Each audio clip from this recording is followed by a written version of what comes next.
하나님은 여러분을 사랑하십니다. 하나님은 정말 우리를 사랑하십니다. 우리 이 시간 옆에 분들과 함께 우리 인사하도록 하겠습니다. 옆에 분들을 바라보시며 하나님은 성도님을 사랑하십니다. 우리 함께 인사하도록 하겠습니다. 한 번만 하면 아쉽습니다. 한 번 더 우리 인사하실 때에 하나님은 성도님을 향하여 놀라운 계획을 가지고 계십니다. 라고 우리 한번 인사하겠습니다. 하나님은 여러분을 향하여 놀라운 계획을 가지고 계십니다. 사실, 사실 저는 오늘 아침까지 수없이 질문을 던졌는데요. 그것은 하나님, 이 자리가 제 자리가 맞습니까? 라는 질문을 수도 없이 던졌습니다. 그때 하나님께서 그래 맞다라고 대답해 주시면 참 좋겠는데 대답을 안 해주시더라고요. 그러면서 자꾸 제게 눈물을 주시더라고요. 제가 눈물이 좀 많은 편이지만 이렇게까지 많지 않은데 막 이렇게 펑펑 막 눈물을 주시더라고요. 그러면서 하나님께서 양산교회 성도들을 얼마나 사랑하시는지, 그리고 양산교회를 통하여 큰 계획을 가지고 계심을 깨닫게 해주셨습니다. 우리를 향한 하나님의 사랑을 알기에, 양산교회를 향한 하나님의 크신 계획을 알기에 비록 제가 참 많이 부족하고 연약한 그런 사람이지만, 그러나 그 하나님의 사랑을 나누며 전하고자 합니다. 그리고 하나님의 그 크신 뜻을 또 나타내는데 쓰임받고자 합니다. 많이 부족하기에 이 부족함이 결코 습관이 되지 않도록 하나님 앞에서 날마다 저를 깨우치고, 그래서 점점 자라가는 사람이 되도록 하겠습니다. 여러분 이렇게 환영해 주시고 또 기도해 주셔서 너무 감사드립니다. 저는 확신합니다. 하나님 안에서 결코 우연이 없다. 반드시 하나님의 뜻이 있음을 믿습니다. 제가 이제 개인적으로 어렸을 때부터 이제 많은 설교의 말씀을 이제 들으면서 자라왔는데요. 말씀을 들을 때마다 그 말씀 속에 이제 예화가 담겨 있지 않습니까? 예화 속에서 목사님들이 한 번씩 우찌무라 간조 이야기를 하시는 거예요. 여러분 혹시 들어보셨습니까? 우찌무라 간조.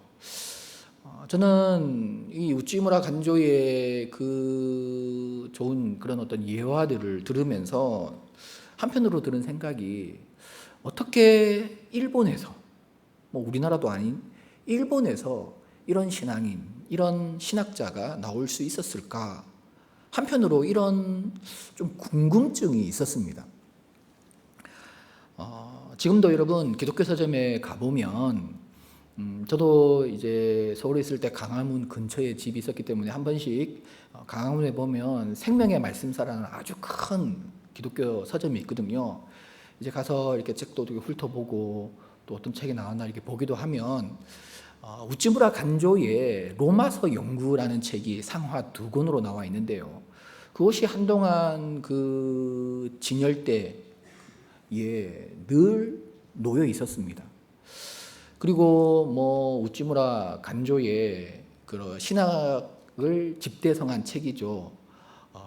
내총감삼이라는 이 책이 총 10권으로 나와 있는데, 여러분 이 책이 과거 우리 목회자들이 많이 이렇게 참고한 책입니다.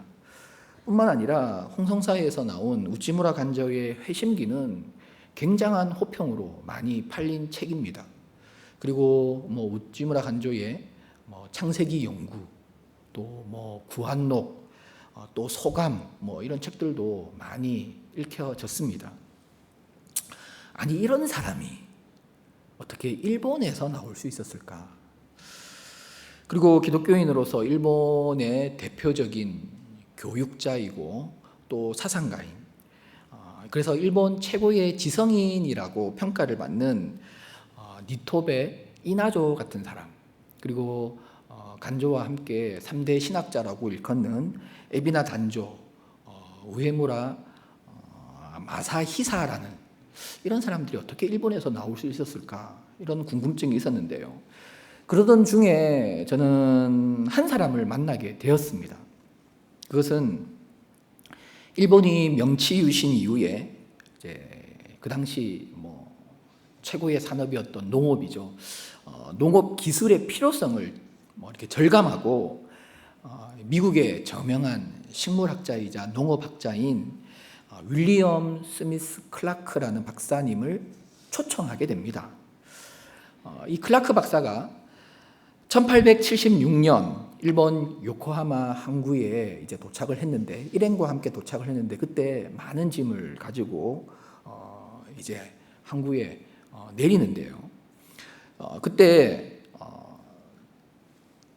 문무성에서 장학관 한 사람을 이제 파견해서 그 클라크 박사를 이제 환영하도록 했습니다. 이때 장학관은 그 클라크 박사의 일행이 가지고 내리는 그 많은 그 짐보따리를 보면서 질문을 던집니다. 박사님, 이게 다 뭡니까? 이 안에 다 뭐가 들어 있습니까? 이 질문에 클라크 박사는 대답합니다. 예, 이 안에는 다 성경책이 들어 있습니다. 이 말에 장학관은 정색을 하면서, 박사님, 안 됩니다.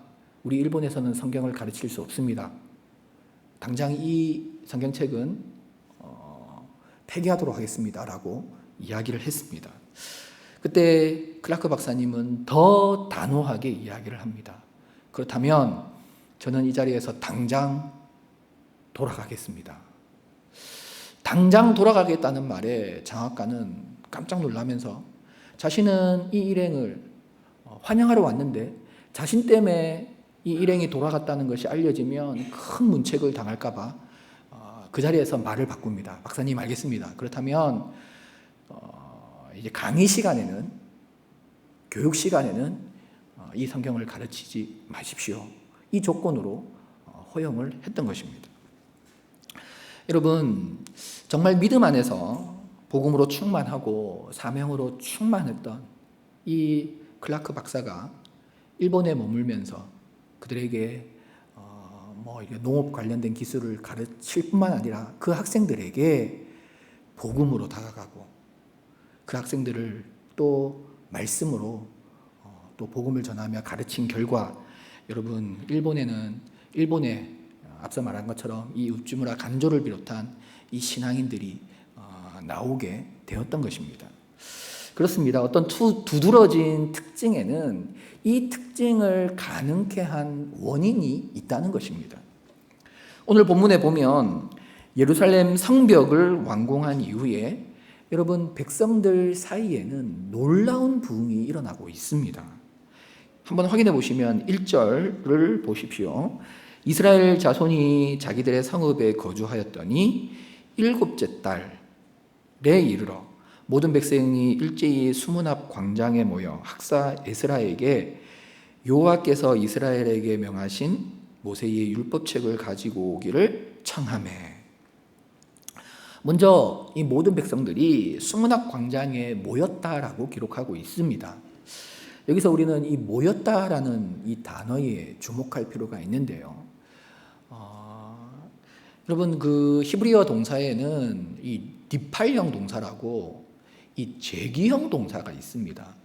스스로의 행동을 아주 강조하는 동사인데요. 우리나라에는 이런 문법이 없지만 영어만 해도 이런 himself, myself 같은 이런 제기형 대명사가 있지 않습니까? 그래서 스스로의 행동을 강조하는 그런 표현인데요.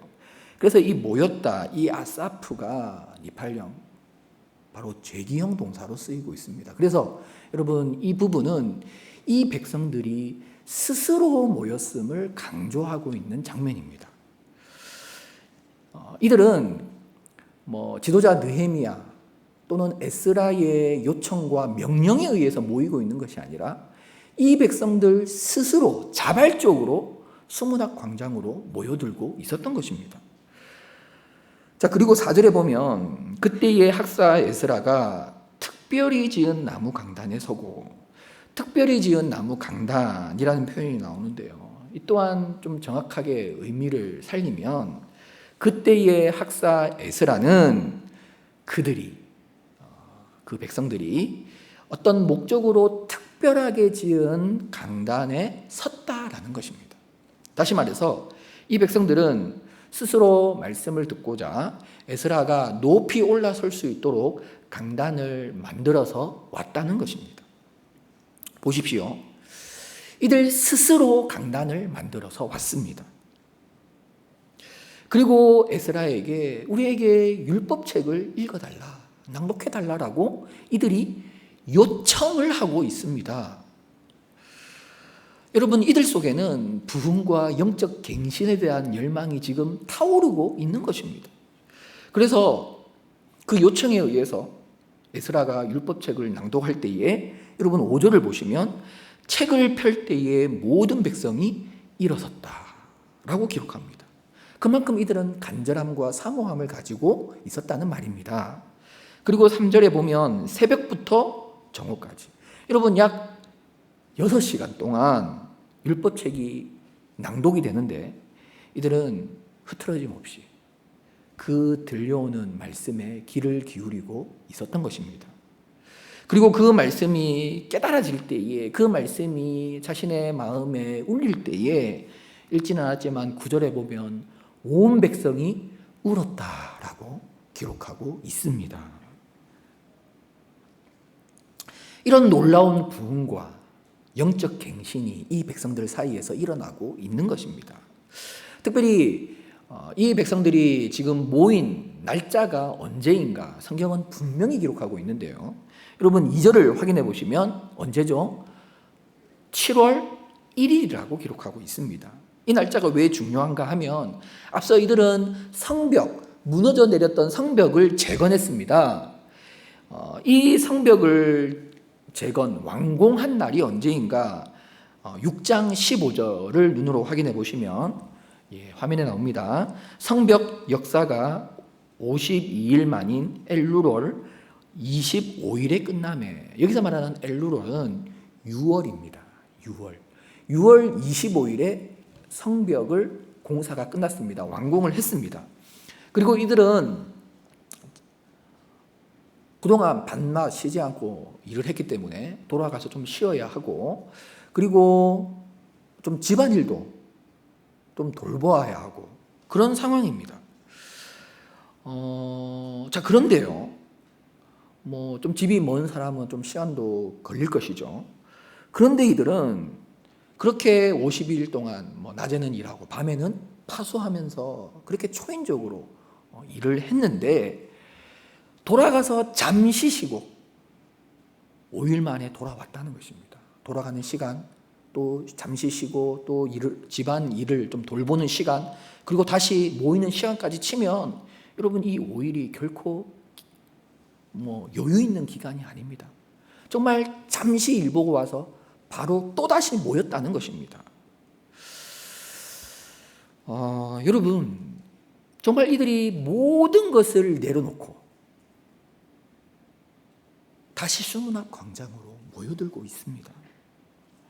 그러면서 한 마음으로 부흥과 영적 갱신을 사모하고 있는 것입니다. 도대체 어떻게 이들이 이럴 수 있을까? 이들이 이렇게 이들 스스로 어떤 부흥과 영적 갱신이 이들 속에서 일어나고 있는 이유가 무엇인가? 이 원인을 우리가 찾아야 하지 않겠습니까? 우리에게도 이런 영적 부흥이 필요하지 않습니까? 우리의 가정, 우리의 공동체, 또 내가 일하는 그 현장, 그리고 우리의 교회에도 이 뜨거운 영적 부흥이, 갱신이 필요하지 않습니까? 그렇다면 그 원인을 알아야죠. 먼저 이 백성들을 보면 이들은 무엇보다도 하나님의 기적적인 도우심, 하나님의 기적적인 역사를 체험한 사람들입니다. 앞서 이들은 140년 동안 무너져 있었던 성벽을 재건했는데요. 이 성벽을 재건한 기간이 얼마인가? 다시 한번 느헤미야 6장 15절을 확인해 보시면 성벽 역사가 며칠요? 52일 만에 끝났다라고 기록하고 있습니다. 여러분 52일, 한 달이 조금, 두 달이 좀 안 되죠. 52일 만에 그 고대 큰 성을 재건했다는 것입니다. 여러분 놀랍지 않습니까? 전혀 놀랍지 않습니까? 여러분 상식적으로 한번 생각해 보십시오. 지금 이 시대도 아니고 그 오래전에 그때 뭐 건설 중장비가 있습니까? 지금처럼 좋은 연장들이 있습니까? 여러분 이미 패망한 나라입니다. 뭐 좋은 어떤 건축 자재들이 있었겠습니까? 패망한 나라에서 정말 못 사는 그런 상황인데. 여러분 그리고 이들에게는 방해하는 외부의 대적들이 있었습니다. 산발락, 도비아, 게셈 이런 사람들이 눈에 불을 켜고 이 성벽을 재건하지 못하도록 외부에서 방해를 했던 것입니다. 그래서 이들은 일부는 보초를 쓰면서 이 공사를 진행할 수밖에 없었습니다. 그런 외부의 방해가 있었지요. 그리고 내부에도 이런 외부의 적들과 내통하는 내부의 세력이 있었습니다. 이런 많은 방해들, 느헤미야를 제거하려는 이런 시도들이 많았습니다.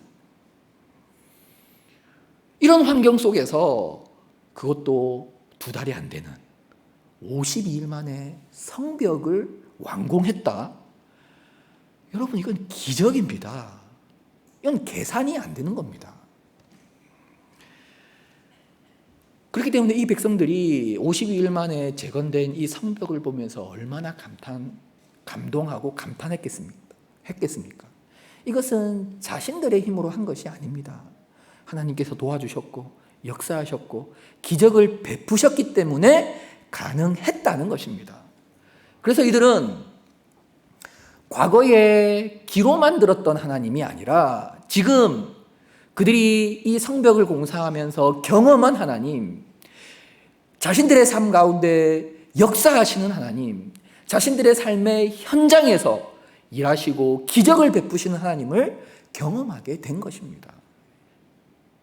이 하나님의 경험 속에서, 이 하나님의 기적을 체험하는 이런 과정 속에서 이들에게 이런 부흥이, 이런 영적 갱신이 찾아오지 않았을까? 한편으로 그렇습니다. 그렇죠. 우리가 기적을 체험하면 사람이 달라집니다. 저도 이제 어렸을 때 친구 중에서 한 친구가 고등학교 때 하나님을 기적적으로 경험하고 체험했다라고 하면서 너무 기뻐하는 것입니다. 그래서 이 친구가 그때부터 완전히 삶이 180도로 바뀌고 너무 신앙생활을 열심히 해요. 그리고 조금 지났는데, 그리고 이제 고3이 되어 이제 수능이죠. 요즘은 수능이죠. 수능을 치는데 이 친구가 그만 재수를 하게 되었습니다. 그러니까 그 뜨거웠던 신앙이, 그 변화됐던 삶이 다 사라져 버리더라고요. 그렇습니다. 우리의 신앙에서 기적적인 체험이 주는 것은 한계가 있습니다. 성경을 보면 이스라엘 백성들이 기적적으로 애굽에서 출애굽하지 않았습니까? 또 기적적으로 홍해를 건너지 않았습니까?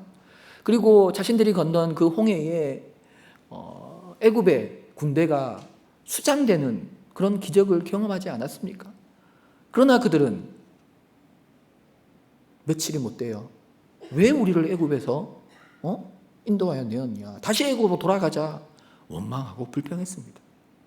그들은 광야에서 하나님께서 내려주시는 기적적인 만나와 메추라기를 먹으면서 하나님께 원망했고 모세에게 온갖 불평을 쏟아내었던 것입니다. 그렇습니다. 기적만 가지고는 이 부흥의 참된 원인이 될 수 없다는 것입니다. 그렇다면 뭡니까? 여러분 다시 1절을 보시면 이들은 수문 앞 광장에 모여 학사 에스라를 청하고 있습니다.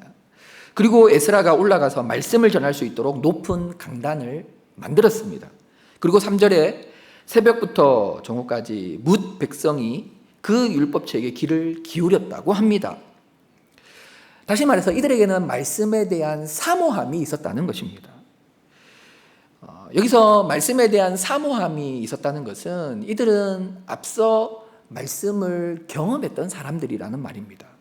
말씀을 들었던 사람들이라는 거죠.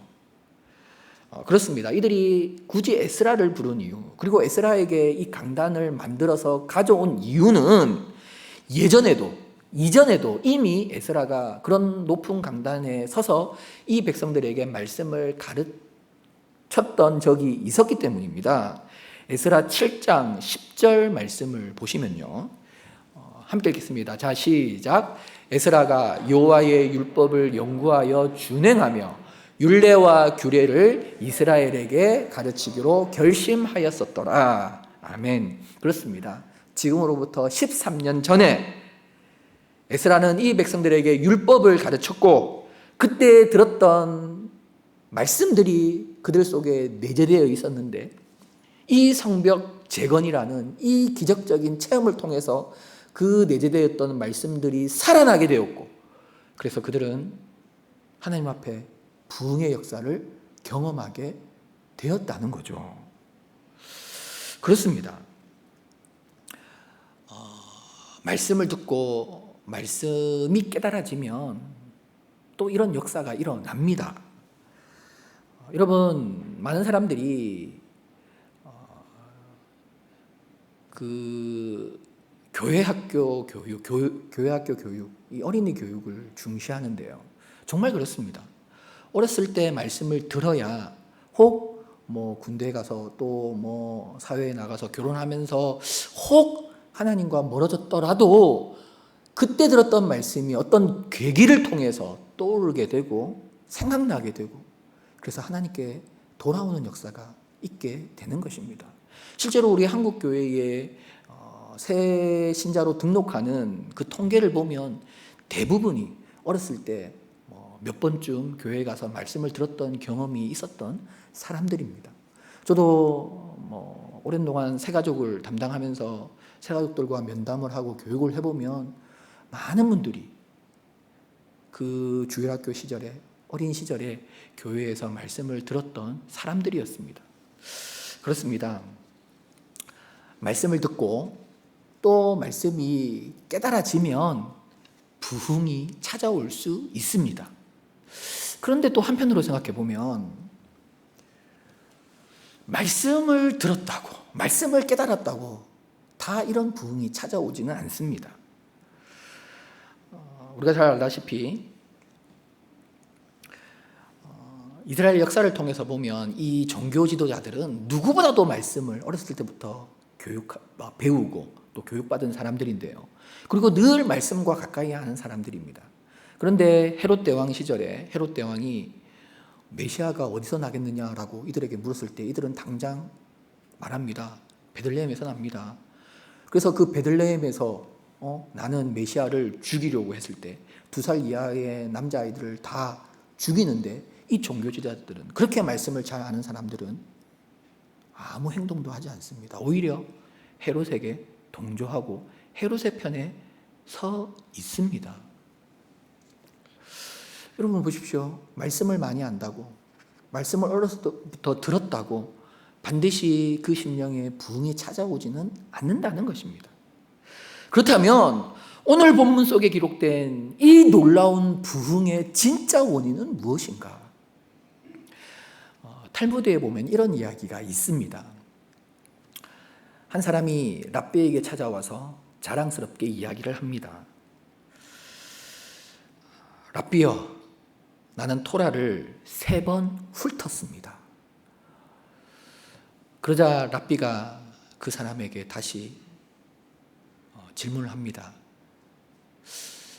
그렇다면 토라는 당신을 몇 번 훑었습니까? 중요한 것은 내가 말씀을 읽는 것도 중요하지만 더 중요한 것은 그 말씀이 나를 어루만져 주셔야 한다는 것입니다. 하나님의 만지심, 하나님의 손길, 하나님의 은혜가 반드시 필요하다는 것입니다. 하나님의 그 손길의 필요성, 그 은혜의 필요성은 너무나도 중요한데요. 사도행전에 보면 비슷한 사건이 나오는데요. 설교를 들은 사람들이 나옵니다. 먼저 베드로의 설교를 들은 사람들이 있는데요. 그 설교의 내용은 비슷합니다. 예수님에 대한 설교입니다. 그리고 그 설교를 들을 때 그들은 좀 찔림을 받았습니다. 똑같은 상황입니다. 자, 그런데 베드로의 설교를 듣고 찔림을 받은 사람들은 즉각적으로 회개하면 우리가 어떻게 하면 구원을 얻겠는가? 우리가 어떻게 하면 좋습니까? 라고 회개하며 나아왔습니다. 그러나 똑같은 말씀, 스데반을 통하여 말씀을 들었고 또 그 말씀에 그들은 좀 찔림을 얻었습니다. 그런데 같은 말씀이고 같은 찔림을 받았는데 그 사람들은 손에 돌을 들고 스데반을 쳐 죽였습니다. 여러분, 같은 말씀입니다. 그런데 왜 어떤 사람들은 회개하고 돌아오는 역사가 일어났고 왜 어떤 사람들은 손에 돌을 들고 스데반을 쳐 죽였을까요? 그것은 그 말씀 속에서 하나님의 어루만져 주심이 있었느냐 없었느냐의 차이라는 것입니다. 사랑하는 성도 여러분, 오늘 본문에 이 백성들이 어떻게 이들 스스로 자발적으로 나와 그들 안에서 이런 부흥과 영적 갱신을 경험하고 이 부흥을 이들이 누리고 있는가?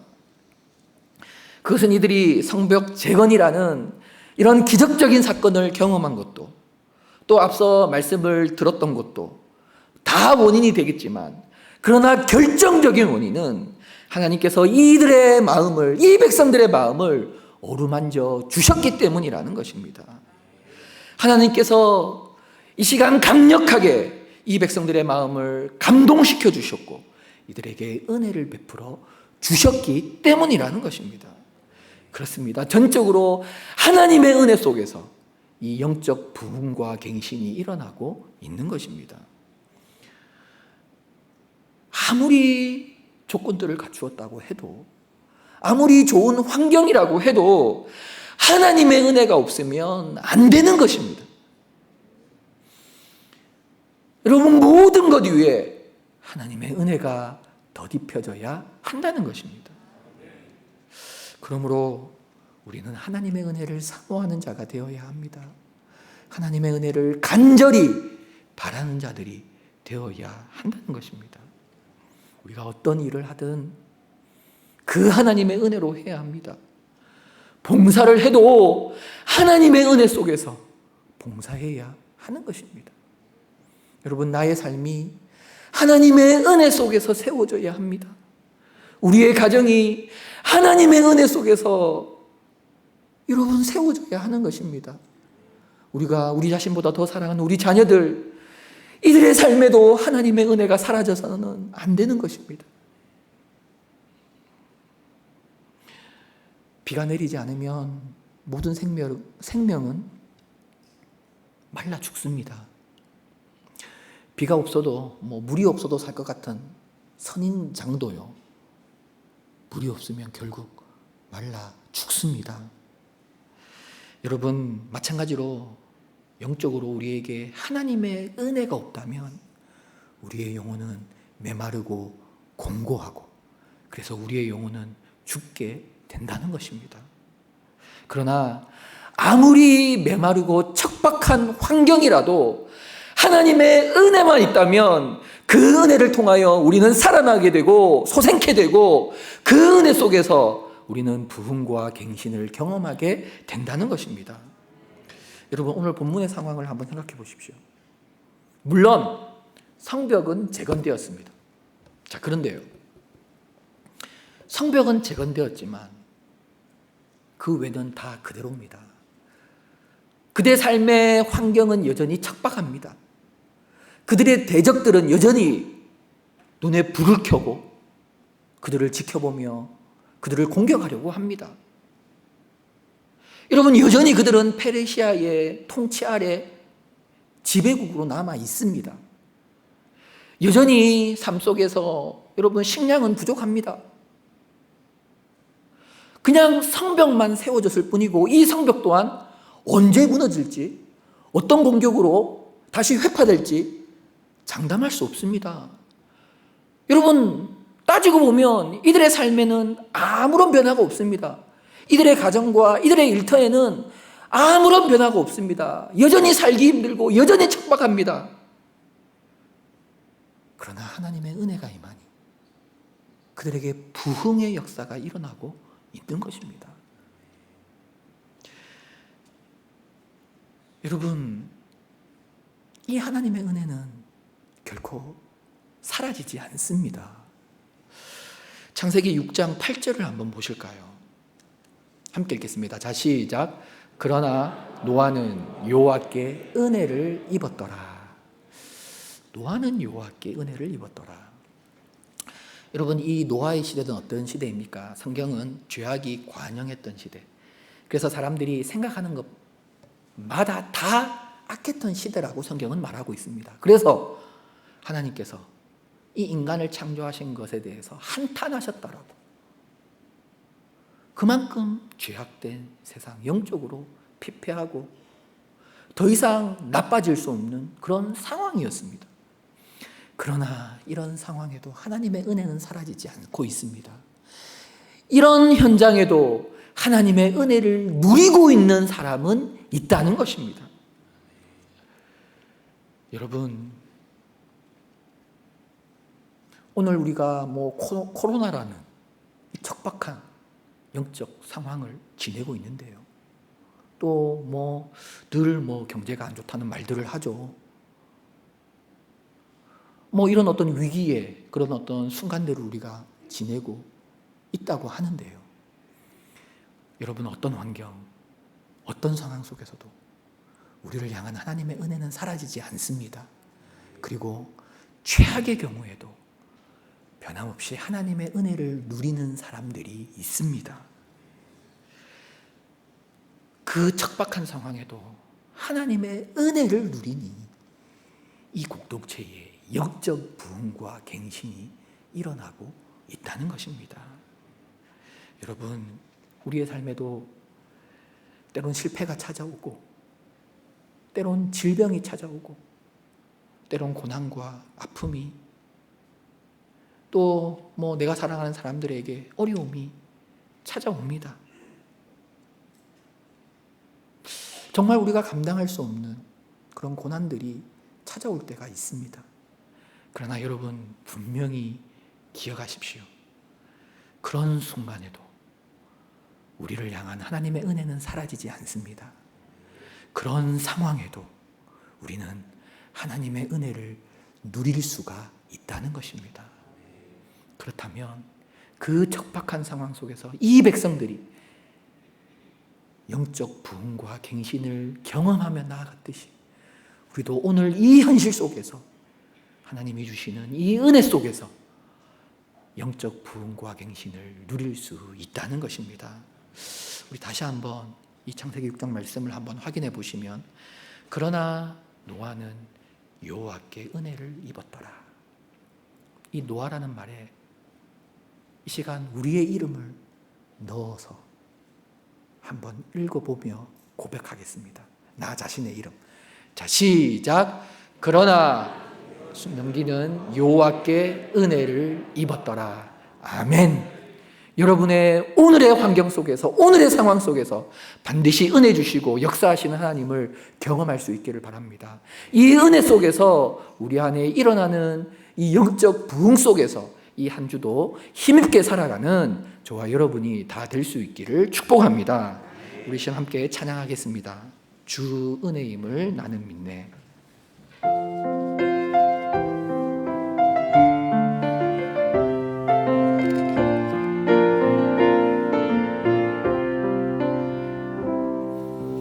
주 나의 모습 보네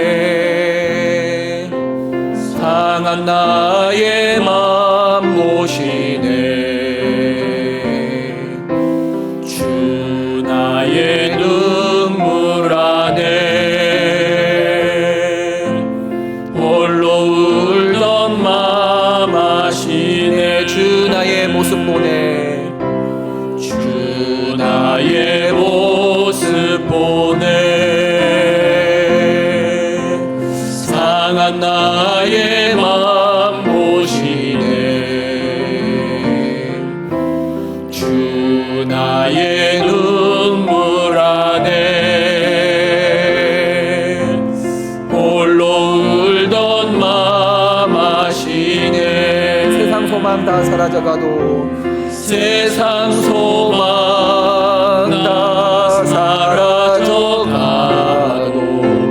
주의 사랑은 끝이 없으니 살아가는 이 모든 순간이 주 은혜임을 나는 이 시간 손을 들고 찬양하겠습니다. 세상 소망 다 사라져가도 세상 소망 다 사라져가도 주의 사랑은 끝이 없으니 살아가는 이 모든 순간이 주 은혜임을 나는 믿네. 우리 마지막으로 세상 소망 다 사라져가도 세상 소망 다 사라져가도 주의 사랑은 끝이 없으니 살아가는 이 모든 순간이 주 은혜임을 나는 믿네.